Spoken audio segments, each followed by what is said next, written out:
The forest at night holds many mysteries, and apparently the time has come for me to face it personally. What awaits me ahead in my strange job, I will tell you in great detail. I took a job as a forest ranger, and a lot of strange things happened there. I found a very strange and creepy set of rules on the watchtower that the keeper must follow. After my divorce, I had nothing left. Wanting to start over, I moved to a cheap and shabby apartment in another city. I didn't have a regular job, pets, kids, and obviously a wife. I simply existed. I was constantly looking for any job and eventually found a shitty job in one of the roadside cafes. I was bored and miserable, and even though I had only recently moved, I urgently needed more radical changes in my life. And then the jackpot hit me. Among all the resumes that I sent to different companies, there was one for the position of forest fire observer. By the way, no prior experience was required there. Forest fire watchers are those people who live isolated in a high tower in the middle of the forest, observing the situation in the area. If smoke or fire is detected, they eliminate the fire themselves if possible or call for help. Despite all the questionnaires that I sent to employers, I remember filling out this particular one because the advertisement seemed rather strange to me. It said there were currently no openings for the position, but they were accepting applicants in case anyone were to leave. I remember thinking, that's strange. Why are they suggesting that someone might quit? However, I went for it anyway and hoped that now I might have a real serious job. Soon a guy called me, he is very rude in his communication, who only told me what salary I would receive and that I would have to live on the tower until the end of the summer, which is about 2 months. He also told me that I should begin my duties immediately, having received preliminary training and instructions. I didn't think for a long time and replied that tomorrow I would be ready to start work. Night 1. I arrived at the site and parked my car at the furthest point it could go, and now I have to walk to the tower. It's only 8 a.m. And Mark, the guy who called me, said the hike would take about 4 hours, so now I hit the road, assuming I'll be there by lunchtime. Mark assured me that my tower, my new home, would have a full supply of food, and that I would be able to radio the nearest neighboring tower where I would receive information about how things worked there. It's quite chilly here on summer mornings, but I'm really excited about the trek itself, as the forests in this area are known for their incredible beauty and tranquil atmosphere, which is something I've been craving lately. I just arrived at the tower. It's 1 o'clock in the afternoon.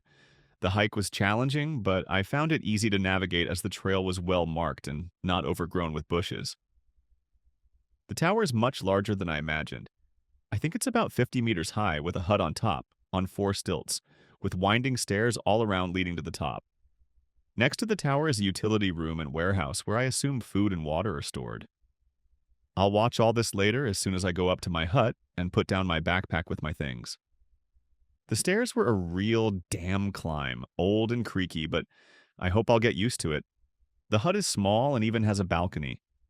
Inside there is a bed, a large communications radio that looks like a military radio, a table with a map, several books, a toolbox, a small portable radio, a lamp, binoculars, and a flashlight. There are large windows on the sides of the hut, so from inside I could see the endless forest around me. Creepy, but makes sense since I look after fires and have to have everything in sight. I put my backpack down and remembered what Mark said about contacting the nearest tower, so I did that. "Hello, is there anyone there?" I asked, turning on the big walkie-talkie. "I hear you." "Hello, you're the new caretaker, aren't you?" "I'm Allison," the woman shouted cheerfully and joyfully. "I was keeping an eye on your part of the forest while you made your journey here, but it's actually very difficult for me to control such a huge area, so I'm glad you're finally here." "Nice to meet you, yes. I'm the new caretaker. My name is Oscar," I answered into the phone. "Mark said that you will bring me up to date, explain the responsibilities and tasks, and give me answers to all the questions that I have." "Right? Yes, that's right. Well, you've already figured out how to operate a radio, so that's a start. The toilet is located at the bottom of the tower, as is the food supply, which is replenished every week by Mark or his son. As for the work itself, you need to look around a lot to make sure that no one goes hiking at night. Extreme lovers come across, and in order to tickle their nerves, do not stop for the night and wander through the forest.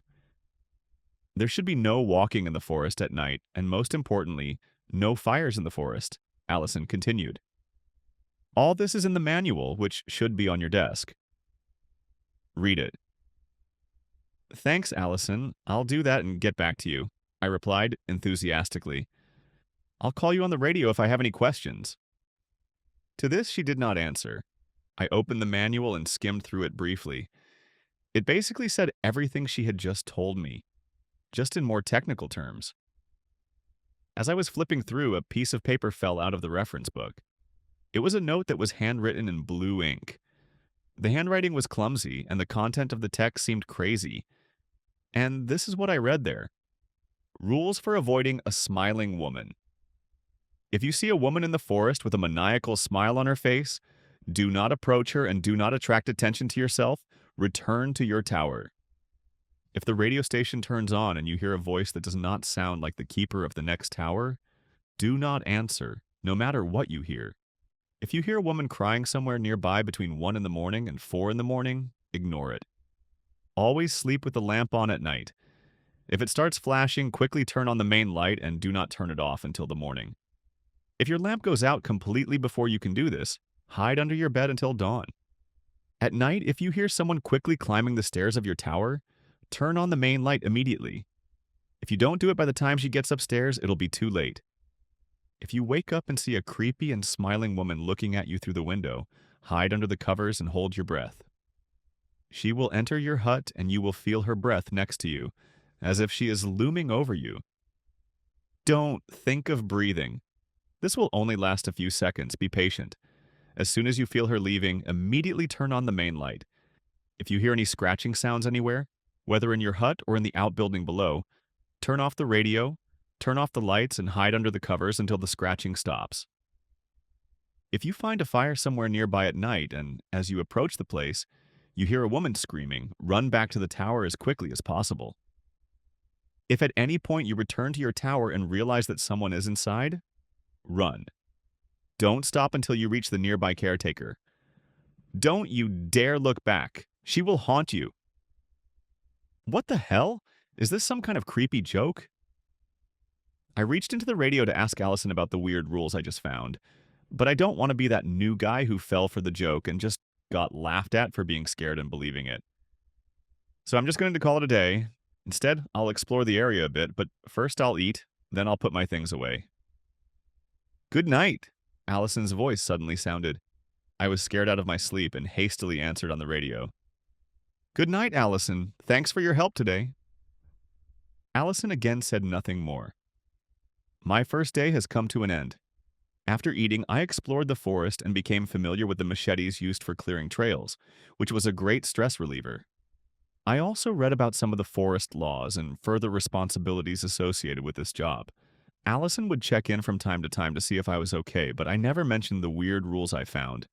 But now I woke up with a startle, which I received because of Allison, who simply wished me good night. I got out of bed and looked around, seeing nothing but darkness and trees barely visible thanks to the light of the moon. It was dark and eerie, but darkness was an important factor for my work, since fire is much easier to see at night. I knew that there were other caretakers besides me, and today I had a hard day, so I decided to rest. I was just about to go back to bed when I heard a scratching sound. This is strange, but it's probably some kind of animal, I thought. Jumping into bed, tired from the first day, I leaned down to turn off the lamp. As soon as I wanted to do this, the scratching became faster and louder. I begin to remove my hand from the lamp switch, and the scratching slows. This is very strange. What's even stranger is that the scratching seems almost methodical. It has a rhythm. Suddenly, the radio started making a loud sound. What the hell? Hitting the shelf, I jumped out of bed and turned it off, and as I did, I caught a glimpse of the list of rules I had read earlier. There was something about scratches, wasn't there? Oh, shit. Rule 7. If you hear any scratching anywhere, whether in your hut or outhouse, turn off the radio and hide under the blanket until the scratching stops. I quickly jumped under the blanket. I could still hear the scratching, but it sounded closer. If initially it was coming from somewhere below, now it's as if someone was scratching against the front door. Then the sound became quieter. I lay motionless. What the hell is this? I couldn't understand, but I was literally shaking with horror. Morning came.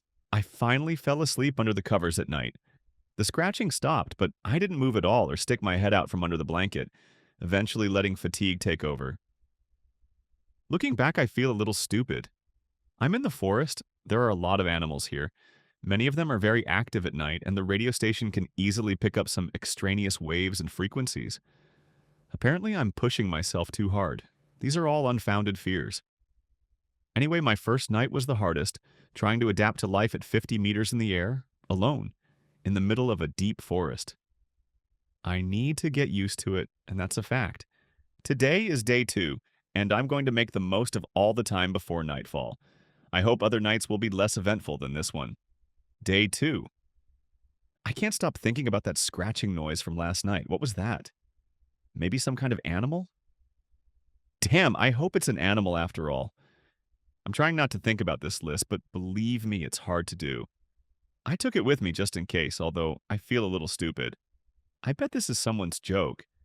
It's only my second day and I'm already pranked. I can't stop thinking about it. Anyway, I'm currently on patrol. I just walk along some trails and paths, making sure no one is camping in the forest. It's already getting dark, so I think we need to go back. I'm about to make a detour and join the path that leads back to my tower when I suddenly catch a glimpse of a tent. Well, here's my first real task.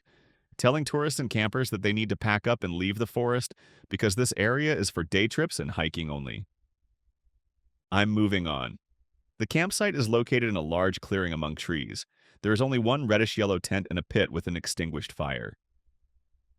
Hello, is anyone here? I shout. You can't camp here. This is a daytime hiking spot only. There was no answer. I move closer to the camp and stop at the place where the fire was, in case someone suddenly jumps out of the tent. Considering all the circumstances lately, I'm afraid of absolutely everything. I say again, hey, hi, is anyone here? I am a forest caretaker. My name is Oscar. Silence again. Now I'm starting to feel very strange. Something is wrong in this place. I can't explain it. Some kind of creepy and inexplicable feeling of fear inside. I'm sure whoever is camping here for the night is just walking around somewhere nearby and will come back, but it's almost dark, which makes me even more worried. Wait, there was a rule about that. Now I took the list out of my pocket and quickly scanned it. Of course. Rule 8. If you find a fire somewhere at night and as you approach the place you hear a woman screaming, run to the tower as quickly as possible. Okay, that's understandable, but I didn't hear any screaming. It was just an empty camp. The fire is out and it's not even warm. This means that no one has been here for a long time. I decide to contact Allison on my walkie-talkie. Allison, hi. Listen, I came across someone's camp. There's no fire there, or rather there is, but it's already gone out.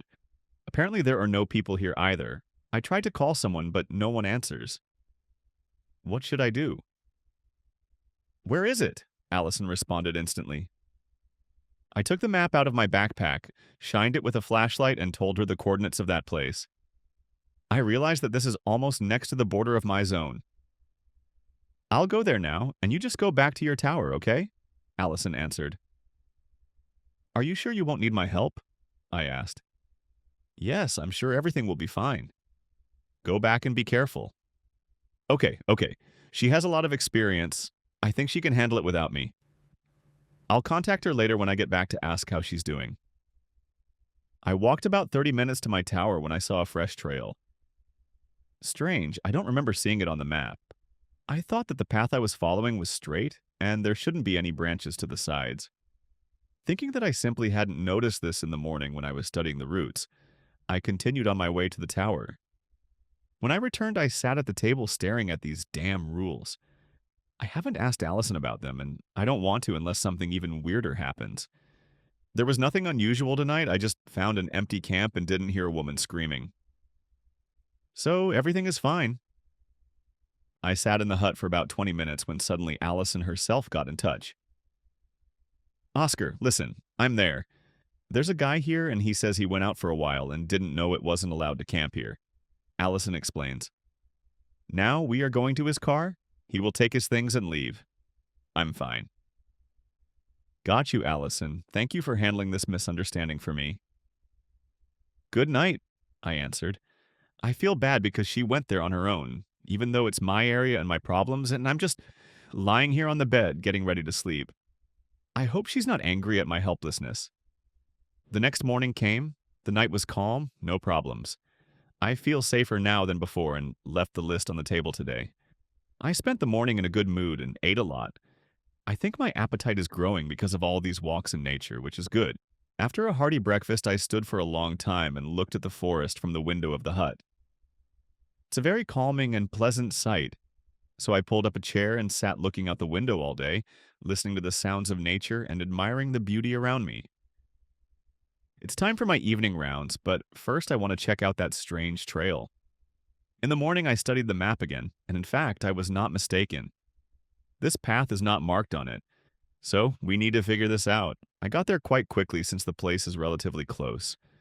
I want to say that there are a lot of bushes and grass here. The paths of our routes must be constantly maintained and overhanging branches must be cut off. Otherwise, they will simply become overgrown and it will be difficult to move along them. So that new path was fresh, as if it had been cut not so long ago. There is some kind of mysticism going on here, in a word. And at the moment, there are more questions than answers. Hopefully, I'll be able to figure this out soon. I walked for about 5 minutes and then saw the end of the trail. Further on, there are trees and bushes. Everything is overgrown. Some kind of nonsense. Just as I was about to turn back, I saw a small red scarf tied around a tree branch a few meters away from me. Interesting. I walked up to it, and as soon as I started to untie it, I saw another one, a little deeper in the forest, and behind it, another one. I found a total of 5 scarves, all red, without writing or anything else. A moment later, I noticed another scarf. The only difference is that this one was lying on the ground. All the others I found were on branches. I look around and don't notice anything else. It's a little annoying. I sigh and lean down to pick it up and look. What the hell? He is tied to something wooden and heavy. I try to lift it and realize that I am opening the wooden lid of some kind of bunker. Wow, this is damn cool. I turn on the flashlight and see a sleeping bag and a video camera below. Since there are stairs, I decided to go down.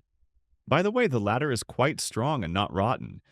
It feels like it was made with high quality and very recently. In fact, the entire bunker seems too clean to be an underground bunker. Usually in such underground shelters, there is a lot of rubbish, dust, all sorts of old things and dirt. But there is a sleeping bag and a camera with a charger. I pick up the camera and try to turn it on, but it doesn't turn on. This is a relatively modern camera and has a file viewing screen on one side that looks relatively good, aside from a small scratch. The main camera lens is broken. It looks like her filming days are over. Okay, I'll try to charge it later when I get back to the tower and see what's there.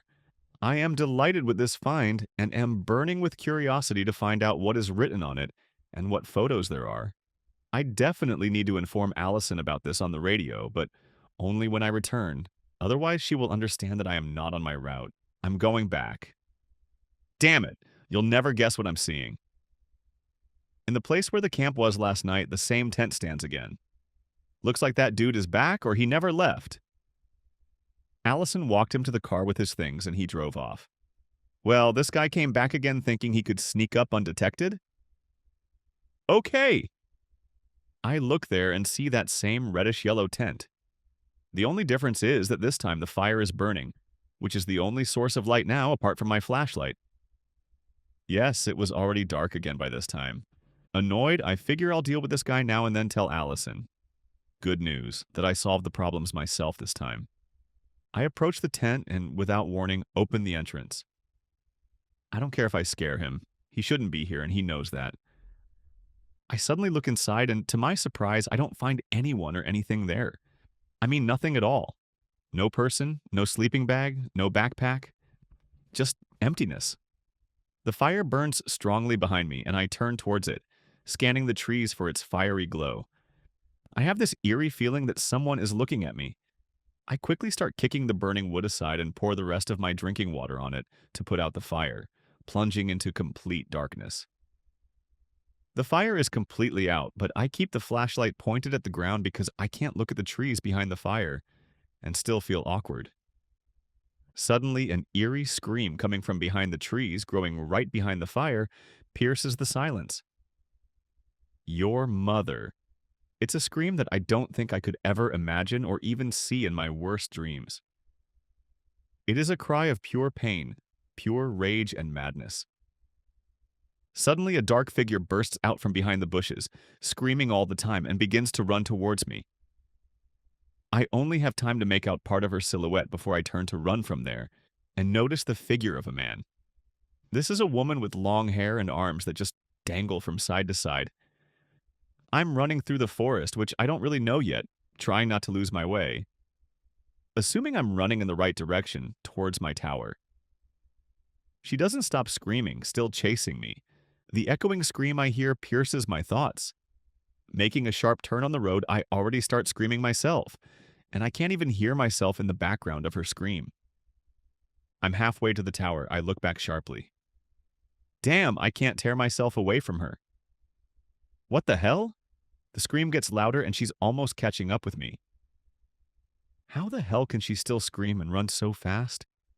The tower, its mother. I see the dim glow of the lamp I left in the hut above. There is hope if I manage to get up. I run up the stairs as fast as I can. The winding stairs are old and crooked, causing me to stumble every few steps, but I haven't completely lost my balance yet.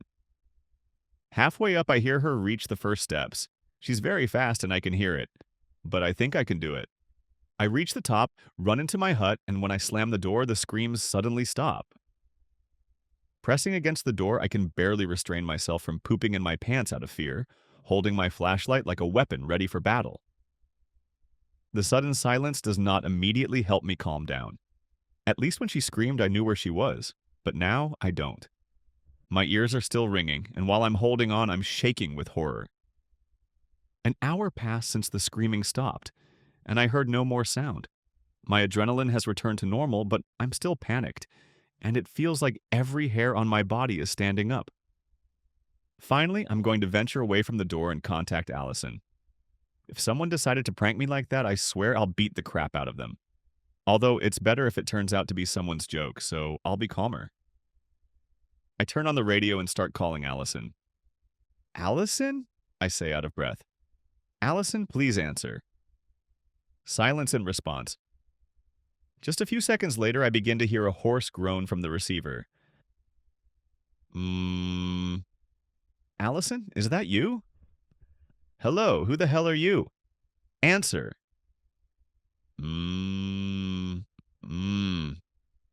It was clearly a female voice, sounding in pain. What if this weird thing that's been haunting me is with Allison at this moment? Even if that was the case, how the hell could she get to her so quickly? Just as I was about to try to call her again, something came from the receiver again. It was another groan, only it became louder and then turned into a scream. It was the same fucking scream. The same scream that will now haunt my dreams, saturating them with pain, anger, and suffering. She screamed incessantly, and throwing the phone aside, I fell on the bed, covering my ears with a pillow. Good morning, Oscar. How did you sleep? Can you hear me? Allison chirped the next morning into the receiver of the radio station, which was lying on the floor. Yes, I hear you. Allison, I can't stand it anymore. I answered tiredly. Allison, tell me what the hell list of rules I found on my desk? What other list, Oscar? Allison asked. And I immediately, without hesitation, told her everything that had happened to me during this time. How this list of rules caught my eye, how I first heard terrible scratching sounds that drove me crazy, about how last night I was chased throughout the forest by a crazy woman who looked like a fiend from hell. Allison took a deep breath and replied, Everything is clear. You know, Oscar, this has happened before. In fact, this happens with every new caretaker assigned to this tower. I don't know what to believe anymore. At first, I thought that maybe people were just going crazy from being isolated from the outside world. Personally, I have never seen anything like it. But after Harvey, By the way, Oscar, you've been here for 3 days already, right? Wait, Harvey? I interrupted Allison. Who is this Harvey? The caretaker who worked in front of you. He lived in your tower for more than a year and never went home during that time, even when the season ended and winter began, Allison continued. He was a strong guy who had golden hands. He was always making and repairing something. Harvey was a completely good person, and I didn't notice anything strange about him, except that he was not very sociable and often was not heard from for 2 or 3 days. But later he contacted me on the radio, said he was fine, and then disappeared again. And one day, or rather towards the end, he did not contact for a whole week. And I assume that he spent all these days and nights outside his tower, although, to be honest, I have no idea where he was all this time. What do you mean, close to the end? I asked. That's what it means. He just disappeared. Mark thinks he is tired and has decided to quit his job. His tower was empty when he checked it. Naturally, he found neither bags, nor his clothes, nor Harvey himself there. It's all strange. He lived here for a very long time and categorically refused to leave the forest, and then suddenly he decided, without warning anyone, to suddenly leave? I find it hard to believe, Allison continued. Although a few months before his disappearance, he became obsessed with a crazy woman. He stated that he often sees her at night, but he never went into details. If I started asking anything, he simply stopped talking. As I said earlier, he didn't communicate with me much. When I was looking for a job, the advertisement said that there were no vacancies, but they were accepting applicants in case someone quit. So they knew that the place would soon become vacant? I don't know why they wrote that in the ad, she replied. I've been working here for 2 years now, but I don't really know anything except my duties. Who worked here before Harvey? I asked after thinking. Another guy. His name was Rick, Allison said. He left a few days after I started working here. One day he asked me if I had met a woman in the forest, a woman who smiled. I answered, No, but does anyone else live here besides us? I asked, and he looked at me with a very creepy expression on his face. But without answering anything, he left. I thought then that he was some kind of strange guy. Or he's already gone crazy from living in the forest. To be honest, I did not feel satisfied with the amount of information received. I didn't know if she really didn't know much about all this or if she was hiding something. So I decided to get to know her better.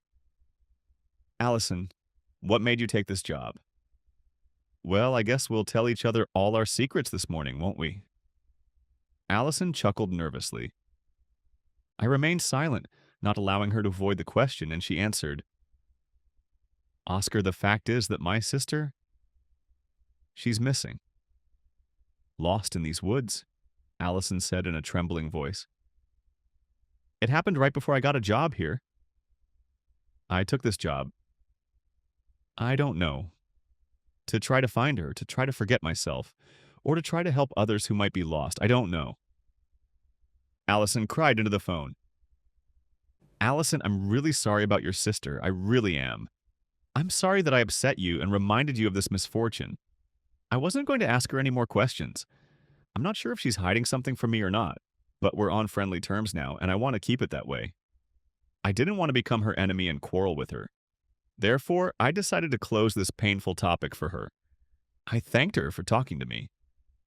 South, it turns out that Harvey simply disappeared, and he and Rick both may have seen the woman smiling.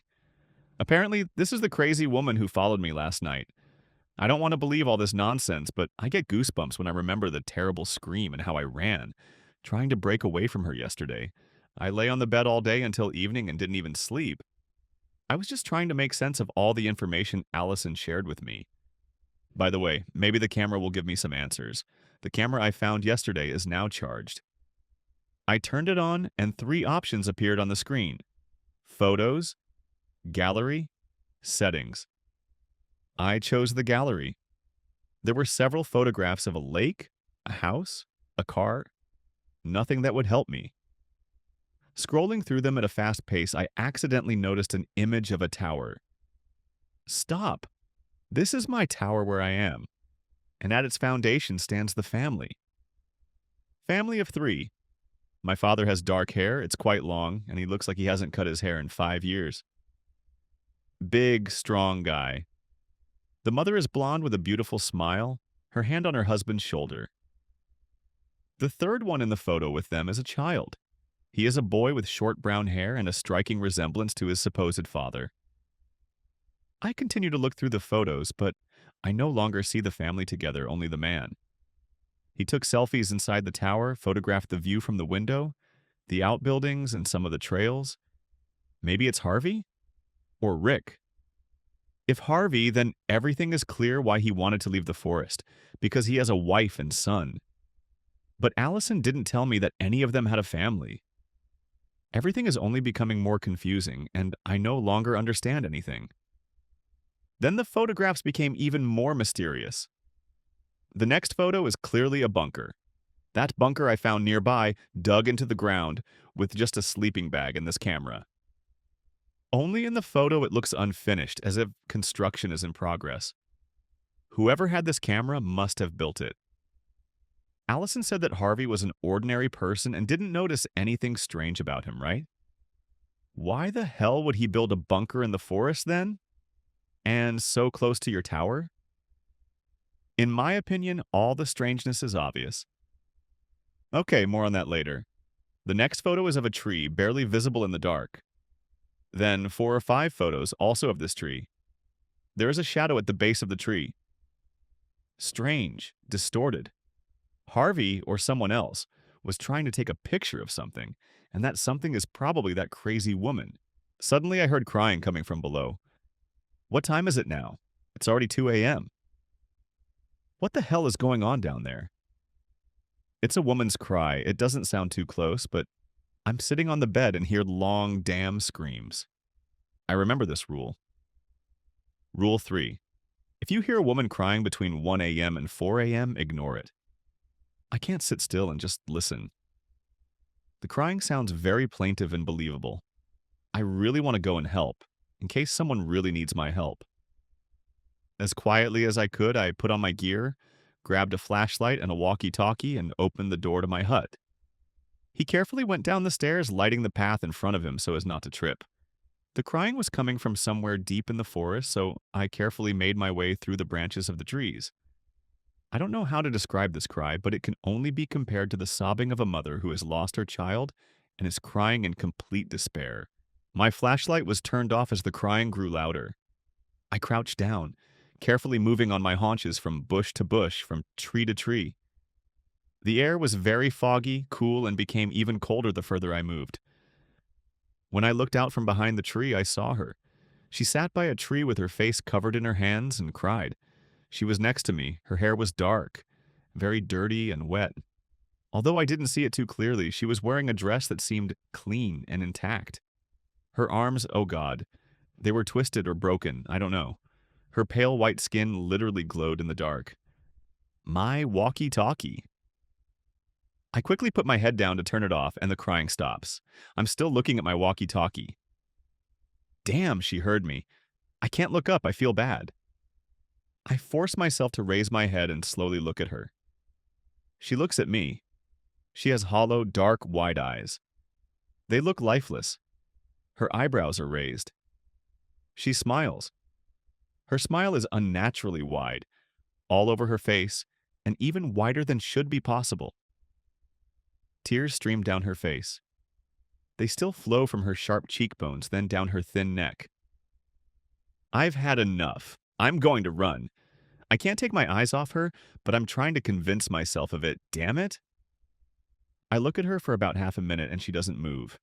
Her eyes are still looking at me. Her smile is sinister. Just as I'm about to work up the courage to turn my back on her and run, the branch beneath my feet breaks.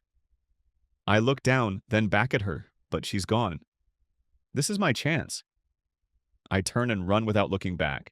I dodge the trees, stumble, but don't fall. Where could she have disappeared so quickly? The tower is already nearby. I run up the stairs, quickly get up, and burst into my hut, slamming the door. I don't hear anything. I look out the window. There is no one below. Damn! I jump on the bed, turn on my lamp, and cover myself with the blanket. I'm trying to calm down and catch my breath so I can clearly hear all the extraneous noises. There seems to be no one there. Complete silence. I peek out from under the blanket, plucking up the courage to contact Allison on the radio, when I immediately notice muddy footprints on the floor of my hut. They are clearly from bare feet, and I am now wearing shoes, so these are not my tracks. They start at the door and go across the room to my bed. Then I begin to understand why I didn't see her when I looked out the window, because she was already upstairs, perhaps next to the door. I'm shaking violently and I can't move, assuming that she's now under my bed. I know she's there. I feel it. It's under my bed. I thought about the rules. Did they say anything about this? There are two rules that could work, but I don't know which one to follow. Rule 6. If you wake up and see a creepy, smiling woman looking at you through the window, hide under the covers and hold your breath. She will enter your hut and you will feel her breath next to you, as if she is looming over you. Don't think of breathing. This will only last a few seconds. Be patient. As soon as you feel her leaving, immediately turn on the main light. Or Rule 9. If at any point you return to your tower and realize that someone is inside, run. Don't stop until you reach the nearby caretaker. Don't you dare look back. She will haunt you. Should I hide under the covers until she leaves, like in Rule 6? Or should I run because she's probably here now, like in Rule 9? Damn, when I walked in, it turns out she was already inside. So that's Rule 9, right? I can hear her. Not very good, but I hear it. This sound is similar to someone trying to move slowly and not make noise. A second later, a small cracking sound is heard, similar to the sound of cracking fingers. God, those must be her hands. They move, and there is this crunching sound, and then I hear a low, suffocating moan. I close my eyes. I need to make a decision. Continue to hide or run. Rule 6 or Rule 9? I'm panicking. I felt a slight tug on the bottom of my covers, and it only lasted a second. After this, the blanket was pulled again, a little stronger than last time. I choose Rule 9. I abruptly jumped out of bed and ran out the door, which slammed deafeningly behind me. I don't see her because I don't turn around. I run quickly, and I'm already halfway down the stairs when I hear a crash above me. The door slammed again. Apparently, she too had left the hut. I'm at the bottom of my tower, and I hear footsteps on the steps. She follows me. I start running along the path towards the bunker. Behind you, you can hear the swishing of dirt and the rustling of grass, and these sounds are getting louder and closer. She's catching up with me. I reach the bunker and quickly open it. With difficulty, I go down the stairs, not forgetting to slam the hatch. I can hear her. She walks upstairs next to the manhole cover, rustling the grass, probably walking in circles. Her low moans make me freeze, and the hairs on my body stand on end when she suddenly starts screaming too. I'm in the corner of the bunker. I look at the hatch, but I don't see anything through the darkness. She is still outside. You can hear her movements. Maybe she didn't see me go down into the bunker, or does he not know about its existence at all? This is apparently where Harvey spent the night when he was away from the tower for a long time. Allison said she didn't know where he spent those last few nights. Maybe this was the place they were talking about? I don't know and can only guess. Now I can't hear anything. About 20 minutes passed. I think she's gone, but I've had enough. I won't act like an idiot anymore. I'll stay here until the morning. Many people may be wondering why I broke the rule and didn't run to Allison. It's simple. Without a light source, running so far through the forest at night is pointless, and the bunker is nearby. This is the best option for salvation at the moment. In the end, I managed to fall asleep, and I woke up in the morning to the sound of the wind and the singing of birds coming from outside. So the memories of last night still terrify me. Looking back at my decision to find out what was really going on with me here, I feel stupid. I'm not sure if it was due to lack of sleep, but I won't make decisions like that anymore. I'm going to be a stickler for the rules. Morning, I'm still in the bunker. Finally, I work up the courage to open the hatch above my head and look out, blinded by the sunlight after sitting in the dark for an incredibly long time. Everything is fine, no one is around. Carefully, without making any sudden movements, I climbed out and headed towards my tower. I quickly walk up the stairs when I suddenly hear a voice behind me. Hey, hello! I almost shit myself from fright, turning around and almost falling down the stairs. There is a girl standing at the base of my tower. She has brown hair, wears glasses, and carries a large backpack on her back. She is dressed in her hiking gear and smiles at me. Sorry for frightening you. Hi, I'm Samantha, Mark's daughter. I'm here to replenish some necessary supplies, she explains. I still look at her, and my heart just breaks out of my chest. Allison mentioned that Mark or his son would be coming for this, but she didn't say a word about her daughter. These guesses and strange events are already driving me crazy. Oh, hi, I answer, my voice shaking. Yes, you scared me very much. Me, Oscar? I know. Hello and sorry again, she repeats, still smiling. Are you all right? I force a weak smile and nod. I was just a little scared by surprise, that's all. I thought it was Mark or his son who should come here from time to time. She laughs. Usually it is. I only recently started helping them. You are actually my first stop today. I'll visit the nearby caretaker later. Nice to meet you, Oscar. I didn't tell Samantha everything that happened these days. I didn't want to scare her and have her think I was crazy. After she left for Allison, I lay on the bed all day, trying to rest both mentally and physically. It's getting dark now. I feel determined to find out what is happening in these forests. Don't get me wrong, I'm scared to death. Perhaps I made the wrong choice. I'm here on my own. I don't know who to trust, maybe Allison. Although she apparently doesn't say much, I don't have much choice about who to trust and who not to trust. My next round went without incident, and I am very happy about it. Right before I went to bed, I contacted Allison to ask her a question that was on my mind at the moment. Hi, Allison, I say. Does Mark have a daughter? Oscar, hi, Allison replied a few seconds later. I was just about to say goodnight to you. I don't know. I personally met only his son. And what? Okay, nothing. I was just curious. Are you okay, Oscar? Did something happen? She asks. I'm fine, Allison. I'm a little tired. I can't talk anymore. Good night. So, what should I think now? Samantha was supposed to visit her today, and even if she wasn't Mark's daughter, Allison would still say that a girl came to her and brought her some essentials. She didn't say anything about it. I'm still terrified, but I know what I need to do. These rules are my lifeline. They will ensure my survival, so I must follow them without hesitation. And right now, more than ever. Just in case, I keep my shoes on when I go to bed and remember to turn on the lamp before turning off the main light. I lay in bed for about 30 minutes, then I heard it. Someone is scratching again. Rule 7. If you hear someone scratching, no matter where the sound is coming from, turn off the radio and hide under the blanket until the sound stops. They scraped quietly and it sounded as if it was happening somewhere on the stairs, if not at the very bottom, near the annex where the food is stored. I immediately rush to the radio and turn it off. I check to see if my little walkie-talkie is turned off. I quickly return to my bed and hide under the covers. But the sound continues. It gets louder. The sound is slow and drawn out, similar to the sound of a nail being driven across a wooden board. Each such sound is followed by about 10 seconds of silence. Then someone scratches again, but now it happens closer than last time. Soon I hear scratching right next to me, like it's next to my bed.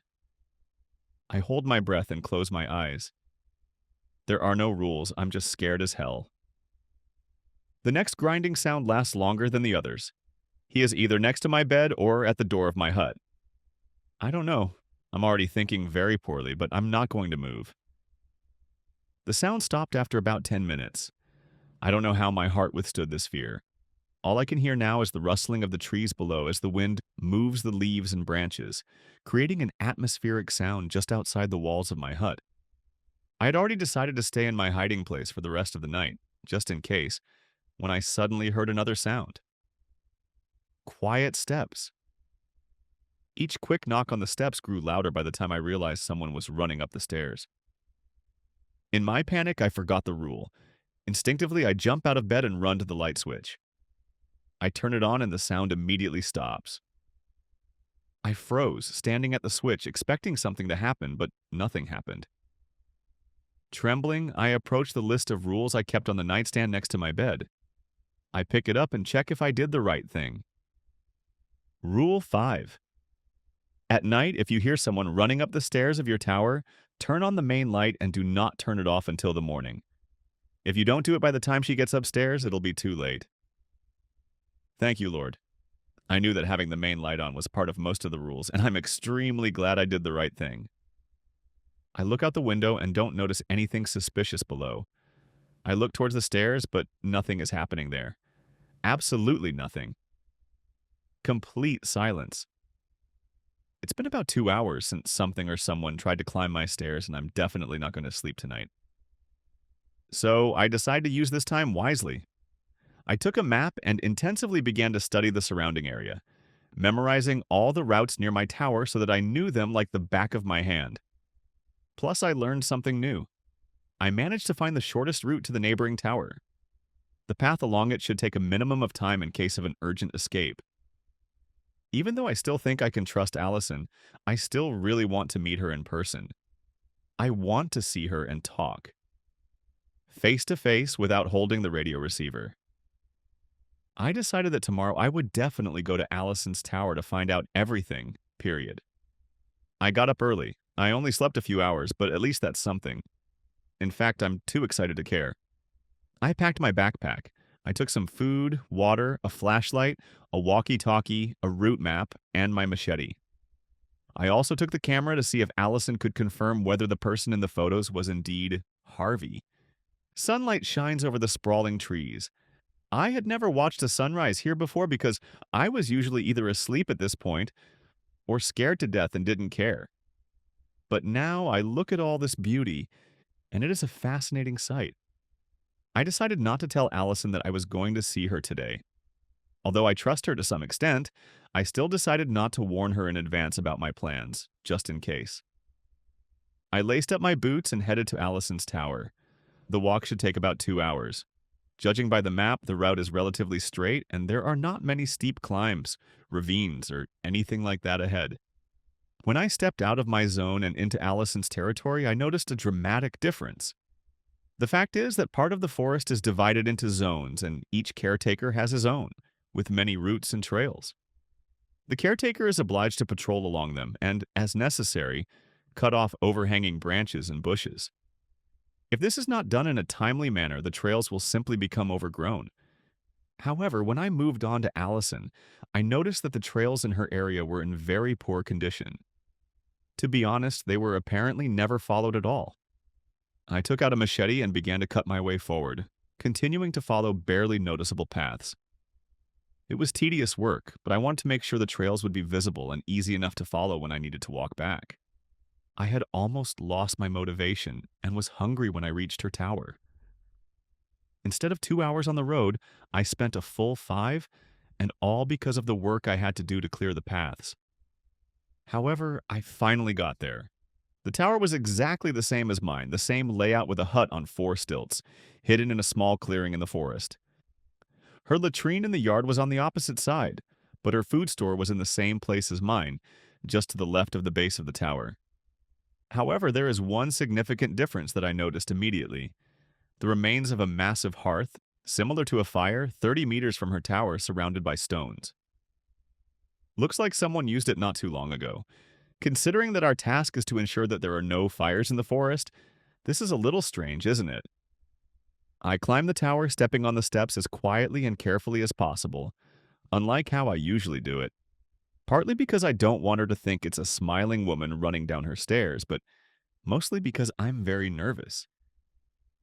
Having reached the top, I already understand that there is no one in the hut. It looks like no one has been there for a long time. Old bird nests are visible on the roof of the tower. Threads of cobwebs entangle railings and corners, and dust is literally everywhere. I'm going to open the door, but it's locked. This is weird. My hut doesn't have a lock at all. I look through the glass, squinting to see through the thick layer of dust on the window. It's dark there, even darker than it should be. I see a large radio on the table next to a stack of old newspapers. The bed is in disarray and not made. A bag peeks out from under her, probably her backpack. From what I can see inside, there's nothing to keep her occupied during the day. No books, no radio, no magazines. How has she not gone crazy here yet? I decide to contact her by radio. I didn't come all this way just to leave with nothing. I turn it on and say, Allison, welcome. Hey, hi, came the quick response. How are you, Oscar? Hello, okay, I answer. Deciding to figure things out a little before letting her know I'm nearby, I ask her, where are you now? I'm on my tower. What? She answers. What nonsense. She's just lying to me. Okay, I understand. Nothing special, just clarified. And now I'm lying, trying to hide my trembling voice behind feigned calm. I just met a few vacationers on the edge of my zone. And I decided to warn you. I'll deal with them myself. I don't want to distract you. There is no answer. Did she buy it? Does she believe me? Allison, don't be silent. Answer. Did you hear me? I just need to know. Yes, Oscar, I heard you. If anything, call me. It's very nice of you to want to know how I'm doing. Thanks for this. Okay, see you later, Allison. Thank you? Crap. I think she believes me. I decided to climb down from the tower and hide behind the trees nearby. Maybe she was just heading back to the tower and was very close, so she said she was already there. This could just be a misunderstanding, so I'm going to look into the situation and see what happens. More than 30 minutes have passed. She never showed up. It's suspiciously quiet here. No rustling of animals, no singing of birds, nothing.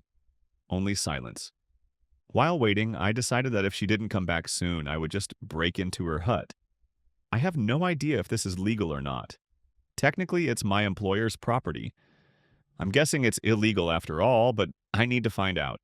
And do it soon, until it got dark. Rising again, I hit the rusty lock with the handle of the machete. A loud bang breaks the eerie silence, followed by the creak of the door as it swings open, and I freeze for a second, expecting something to happen. Nothing. I go inside. Dust rises and gets into my nose, and I can barely stop myself from coughing and sneezing. You need to calm down and do everything quickly. I go to the stacks of newspapers, and at the very top, a headline printed in large font immediately catches my eye and gives me chills. The hiker's sisters are missing in action. I'm looking at the article and it talks about these forests. 2 sisters went missing there. Maybe one of them is Allison's sister? She just recently told me that her sister had disappeared. I flip through the rest of the newspapers and most of them repeat over and over again that the 2 sisters are still missing. Then, flipping through the next newspaper, I saw an article about one of the sisters being found after being missing for a long time. The article stated that one of the sisters was found alive and relatively healthy, while the other was still listed as missing. It said that they were lost in the forest. Later, one of the girls was found, but the second was not. Allison didn't mention being lost with her sister, if that's what she's talking about. Did she think it was too personal, or was she lying? I turn my attention to the document lying under the newspapers in a transparent file. Inside is one sheet of paper. It's entitled Oscar. The following is information about me. I shared with her information about my divorce and why I got the job, told her how old I was. Maybe she keeps all this just so as not to forget. Some kind of nonsense. Wait, but how does she know such detailed details? We've never met. How can she know what I look like? There's something damn strange going on here. I turn my attention to the bag under the bed. This is a large, dark blue backpack. I pull it out and open it. Clothes inside. Judging by what I see, male. T-shirts, hiking pants, raincoat. I dig deeper and find a hammer and then a wrench. There's nothing unusual there. The next item I pulled out was the sunglasses, engraved on the side HR. If those are someone's initials, they're definitely not Allison's, they're someone else. I reach the bottom of the bag with my hand and feel a small metal object. I pull it out and it turns out to be a pocket knife. A very good knife that looks custom made. It has a golden outline laced with a mixture of wavy, silver, and black patterns. There is also some inscription on it in small letters. To my love to you, Harvey. Stop. What does Harvey's knife do to her? These are clearly his things. This means where things went after he disappeared. I don't take anything. Otherwise, she will understand that I was here. But I decided to leave quickly. I don't feel safe. As I rise from my haunches to leave, I suddenly hear a familiar voice behind me. Allison's voice. Hey, all she wants is for you to smile. After I heard the voice behind me, I literally shook with fear and surprise, but I had nowhere to run. Plucking up courage, I slowly turn around and see a girl behind me, standing on the threshold of the front door. She is a little shorter than me, with dirty hair that sticks out in all directions. She is dressed in long, light brown hiking pants, with stains of dried mud visible on them. Her light red checkered shirt looks even more shabby. It is very wrinkled and also torn in several places. Her face is normal, or at least human, and that even calms me a little. The bright blue eyes contrast greatly with the red, bloodshot whites. It felt like she hadn't slept in weeks, and she is also very thin. In a word, it looks terrible. Ah, apparently you are Allison? I ask, almost stuttering. What do you mean all she wants is for you to smile? And anyway, who is she? She just wants you to smile, Allison replied, looking at me with crazy eyes. Okay, wait. Allison, what's going on? Can you finally explain to me? I'm almost going crazy from all this devilry that's going on here. And you're still constantly talking in some kind of riddles. Are you okay? You look just awful, to be honest. Allison silently walks towards the bed. I walk around as soon as she starts moving. Now I'm standing at the door. Good start. She sits down on the bed and looks at the dusty floor. I notice tears streaming down her face. We got lost in the forest then, Allison swallowed. We spent a long time looking for the way back, wandered for several weeks and tried to call for help, but to no avail. In the end, I was saved, but she was not. I couldn't tell them what I did. But it was terrible, and now she... Allison trailed off. What did you do? What, Allison? I shout. She said, everything will be fine, Allison. They will find us, Allison. But they didn't. They looked for us for so long, damn it, but they didn't find us. We were very thirsty and hungry. My sister was always so positive, always smiling. We tried to catch some living creatures to satisfy our hunger, but nothing worked. Okay, Allison. I understand that you tried to find or catch something edible, but it didn't work out. So, what happened next? Silence. She suddenly raised her head and looked up. I even jumped a little, but she continued to speak. She looked at me, smiling, when I pushed her. I pushed her far away, towards the ravine. I don't understand why I did this. It was a moment of weakness, a moment of hunger. She fell and probably broke her leg. I was very hungry. I looked down, it was already dark, but I saw that she was not moving. She had a smile on her face. She lived with a smile on her face and left smiling. Everything sank inside me. Damn it, did she kill her own sister? Or is she not right in the head and is just talking nonsense? I've heard, of course, that hunger makes you do crazy things for food, but this is the first time I've heard of something like that. But after I pushed her, I couldn't do it, Allison added, looking at me with those same crazy eyes. A few days later, they found me. Even though I was afraid of her, I felt some sympathy for Allison. I looked at her, and I was very sorry for her, really. But I didn't know how everything really was. Not really understanding what was happening and what could be expected from her now. Suddenly, she went crazy with grief, and then what? The only means of communication I have is a walkie-talkie, but Allison is unlikely to let me use it. Run? Where? I'm not 100 meters from the roadway, damn it, but in the very depths of the forest. And then she came to me, Allison whispered, looking at the floor, and another tear rolled down her cheek. Who came? I asked, hoping it wouldn't be who I was thinking about. My blood froze with anticipation. My sister. She was still smiling then. Still hungry, Allison muttered. She's taking revenge on me. And she's taking revenge on you, you hear, you fucking bastard? She screamed. Allison stood up, looked around and added, and takes revenge on all of you. I took a small step back as I walked out of the hut, keeping my eyes on Allison. What did I do? I asked. She blames you all. You couldn't find her. But now she has found me, and I won't lose her again. Allison begins to walk slowly towards me. Allison, what are you saying? I didn't work here and certainly didn't participate in the search. What nonsense are you talking about? I've never been in these woods before. I begin to panic, taking steps back. Allison, we can help you. Everything will be fine, believe me. She gets hungrier every time. She is never completely satisfied.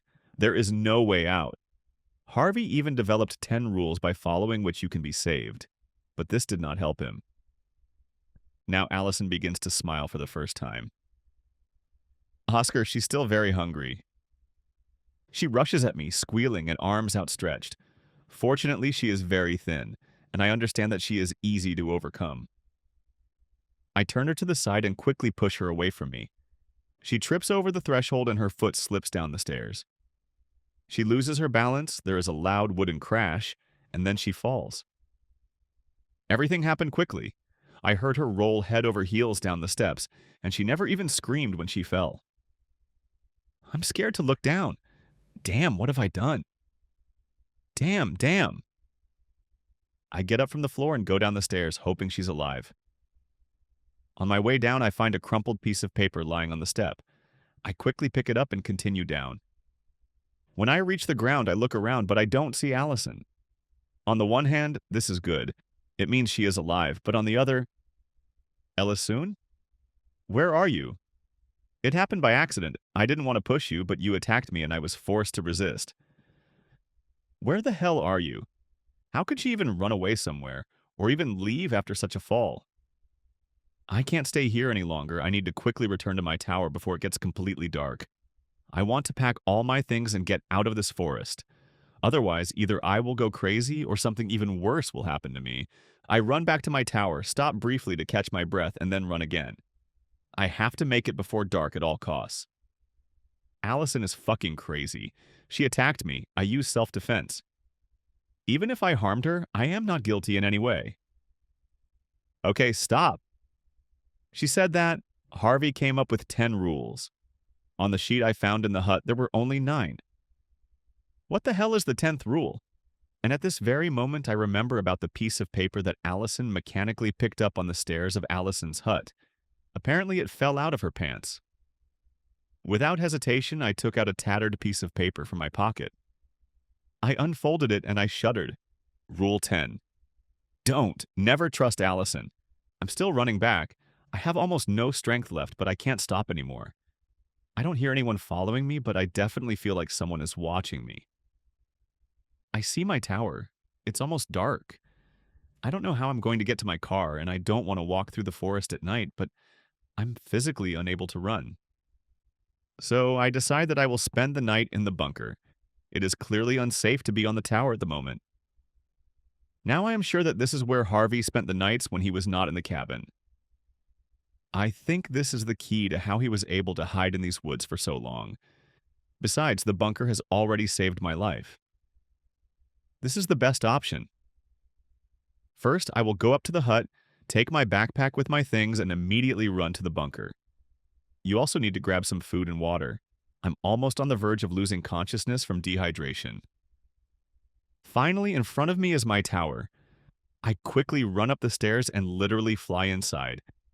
I frantically gather my things and turn to leave. But suddenly I start to hear something. I hold my breath and stop moving, listening.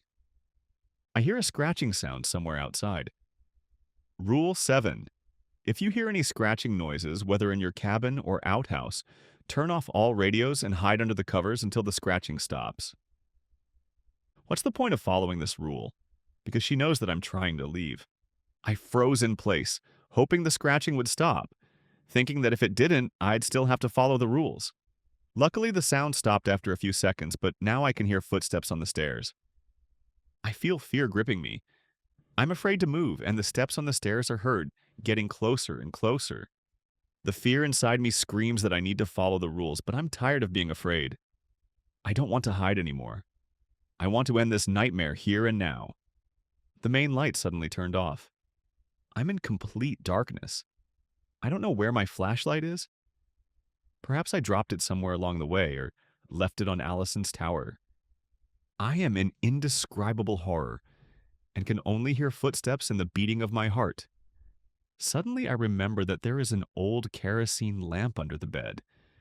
Trying not to make any noise, I carefully walked to the bed and pulled out the lamp with shaking hands. He took matches from his pocket and lit the wick. A faint light slowly enveloped part of my hut. Now I stand frozen, looking at the door and just waiting. I listened. The sound of footsteps died down for a couple of seconds, but resumed a moment later, now accompanied by the sound of scratching. The seconds of waiting seemed like an eternity. When the sound of footsteps suddenly stopped, I realized that someone was already standing outside the door. I froze. Through the surrounding silence, only faint scratching on my door could be heard. The sound was so quiet that it could barely be heard, but for my excited consciousness, it was comparable to the roar of a siren.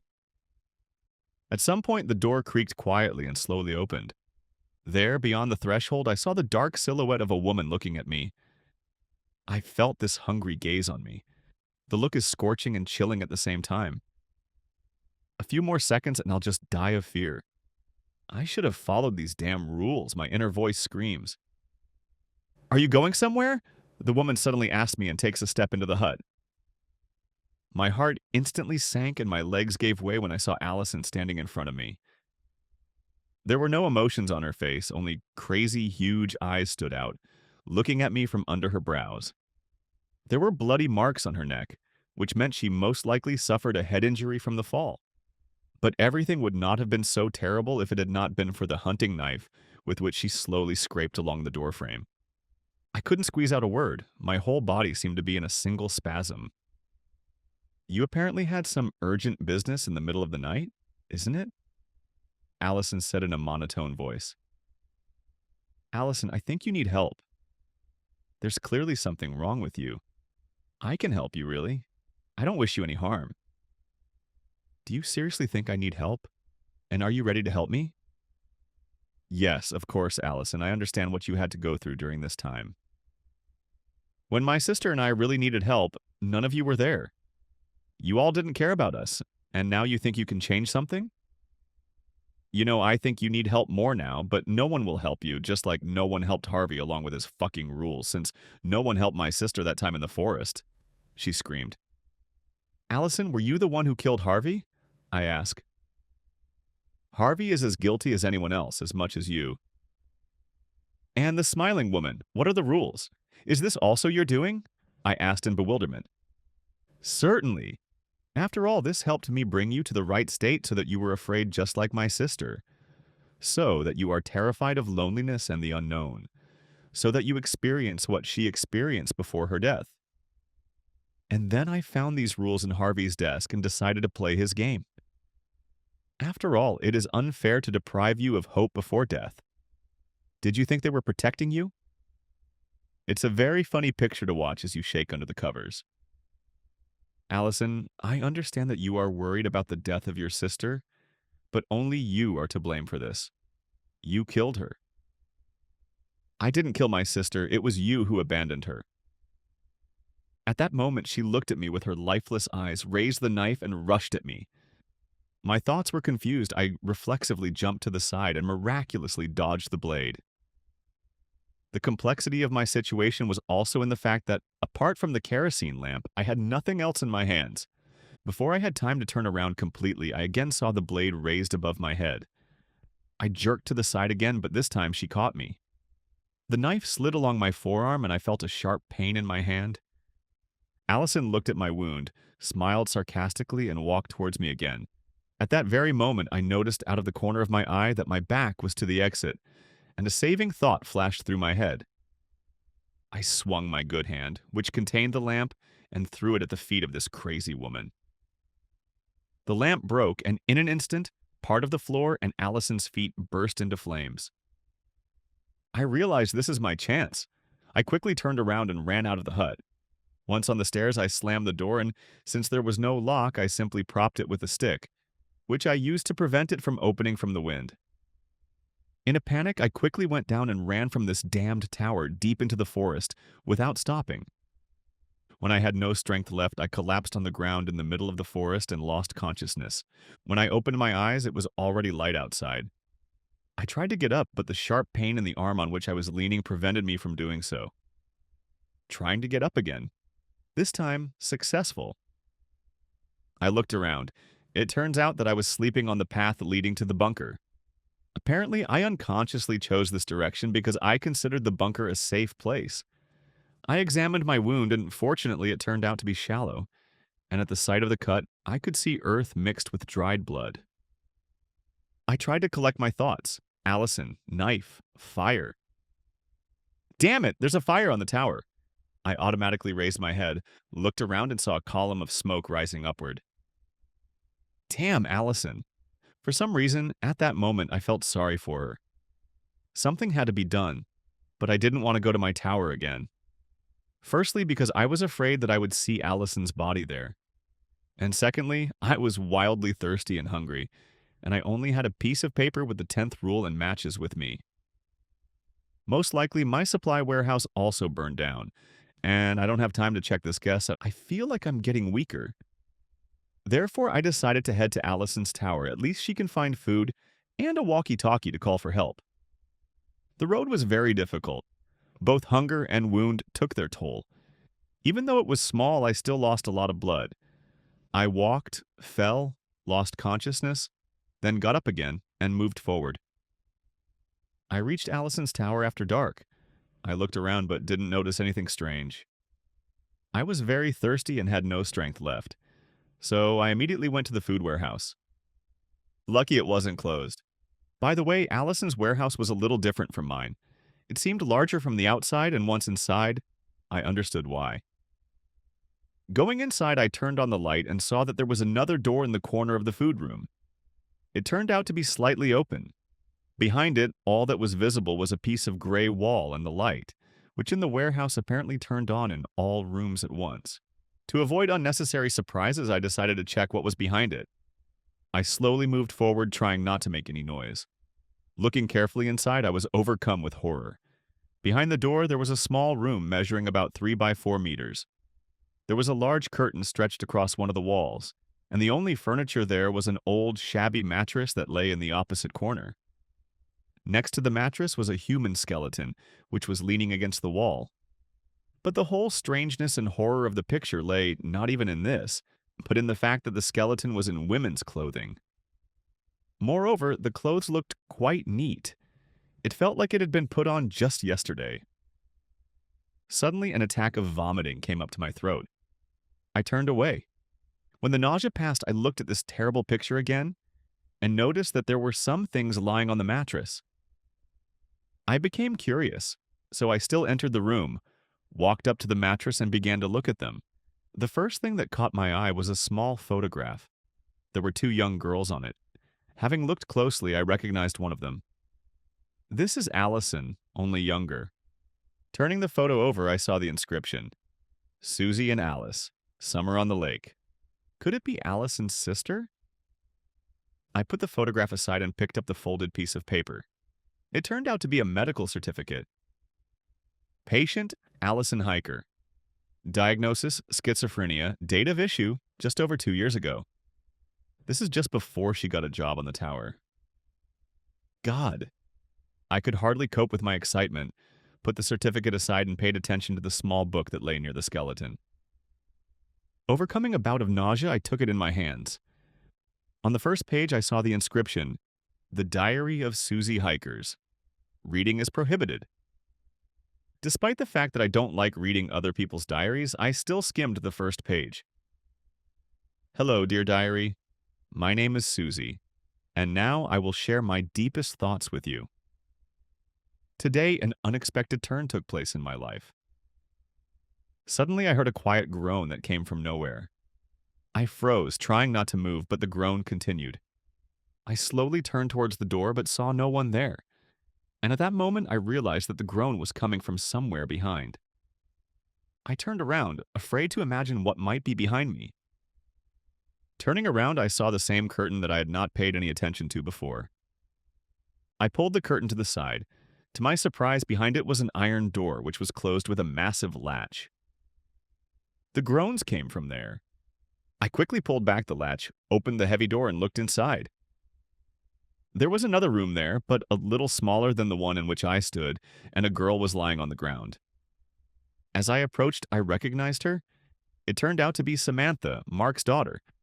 There was a wound with dried blood on her head, but otherwise she was intact, even though she was so exhausted that she couldn't even move. As it turned out later, Samantha, as she said, went to Allison's tower after me.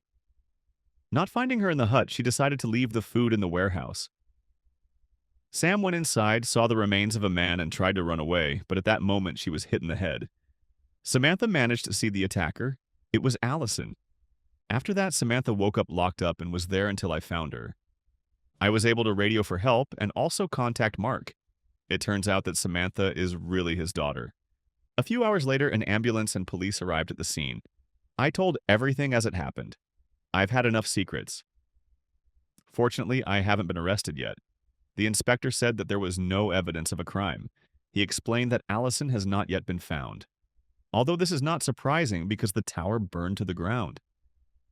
By the way, when we were being taken to the city, I still read Susie Hiker's diary.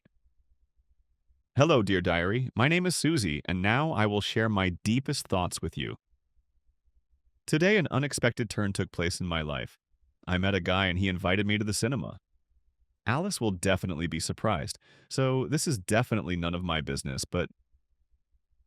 Hello, dear diary. Today, Alice and I are going for a walk in the forest. The weather is absolutely beautiful, and I think we'll have a great time together. Hello, dear diary. We have been wandering through the forest for several hours and cannot find the exit to the path. Alice is starting to worry, and this is understandable. She is the older sister. She is responsible for me, but I think that everything will be fine, and we will get out. Dear diary, it got dark. We didn't find the way, and now we'll have to spend the night in the forest. I'm hungry. Several days have passed.